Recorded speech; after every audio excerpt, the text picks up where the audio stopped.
হুজুর, আপনার কাছে আমাদের একটু জানা যে আজকের আপনাদের এই প্রোগ্রামে এই যে লক্ষ লক্ষ আলেম ওলামা, লক্ষ লক্ষ মানুষ, আমরা দেখতেছি, আমরা যাইতে পারতেছি না, ঠিক আছে। এখানে আসলে আপনাদের যে প্রোগ্রামগুলো তো অন্য অন্য জায়গায় হওয়ার কথা ছিল, আজকে এখানে কী রকম কী করতেছেন, কিভাবে করতেছেন, কতটা আপনারা সফল হয়েছেন যদি একটু বলতেন। আসসালামু আলাইকুম ওয়া রাহমাতুল্লাহি ওয়া বারাকাতুহু। আসসালাতু ওয়াসসালামু আলাইকা ইয়া রাসূলুল্লাহ।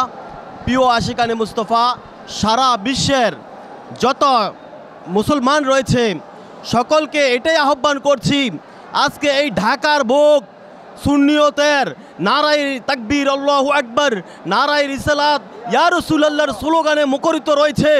ঢাকার আকাশ বাতাস সুন্নিয়তের পথমতে দেখে যান, সুন্নি মনা মানুষদের সরল প্রিয়, যে কত শান্তিপ্রিয় সুন্নি মুসলমান, কোনো উগ্রতা নেই। যে ইসলাম আমরা বাবা শাহজালালের মধ্যে পেয়েছি, যে হুসাইনি ইসলাম আমরা পেয়েছি, আজকে দেখে যান ঢাকায় যে তুমি কে আমি কে, ফিলিস্তিন ফিলিস্তিন, তুমি কে আমি কে, ফিলিস্তিন। প্রিয় আশিকানে মুসলমান বৃন্দ, আপনাদেরকে একটা আহ্বান করছি, ইসরায়েলি পণ্য আমরা বয়কট করি। আমাদের পকেটের টাকা দিয়ে তারা আমার মুসলমান ভাইদেরকে গুলি বর্ষণ করছে। তাহলে আমরা আজকে বাংলাদেশের সরকার মহোদয়কে বলছি, সুন্নিয়ত আসলে কি আপনারা এখনো বোঝেন নাই। আহলে সুন্নাতুল জামাতের সরল মানা সুন্নি মুসলমান প্রত্যেকটি ঘরে ঘরে রয়েছে, নবী প্রেমিক, সাহাবী প্রেমিক, অলি প্রেমিক। আপনারা উগ্রপন্থী যারা যারা অস্ত্র নিয়ে গোলাবারুদ দিয়ে করতেছে তাদেরকে আপনারা সাপোর্ট দিচ্ছেন, সুন্নি মুসলমানদেরকে সাপোর্ট দিচ্ছেন না।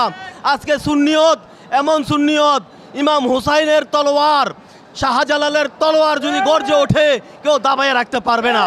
প্রিয় আশিকানে মুস্তাফা, আগামীতে আহলে সুন্নাতুল জামাত সংসদের মধ্যে যে দেখে দিবেন নারায়ে রিসালাত, ইয়া রাসূলুল্লাহর স্লোগান।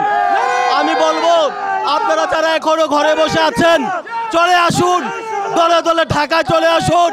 ঢাকাকে আজকে আমরা বুঝিয়ে দেই সুন্নিয়ত কি। সুন্নিয়ত কারো গাড়ি ভাঙচুর করে না, কারো সম্পদ জ্বালায় পুরা না, এটার নামই হচ্ছে সুন্নিয়ত। আমি কুমিল্লার পক্ষ থেকে, কুমিল্লা ফয়জানে সুন্নত মডেল মাদ্রাসার পক্ষ থেকে যারা এসেছেন, পীর মাশায়েখ আসতেছেন, সকলকে অন্তরের অন্তরস্থল থেকে সাধুবাদ জানাচ্ছি। এই চ্যানেলকে আমরা সাধুবাদ জানাচ্ছি, এত কষ্ট করে ওনারাও এসছেন। আসসালামু আলাইকুম ওয়া রাহমাতুল্লাহি ওয়া বারাকাতুহু। আপনাকে ধন্যবাদ।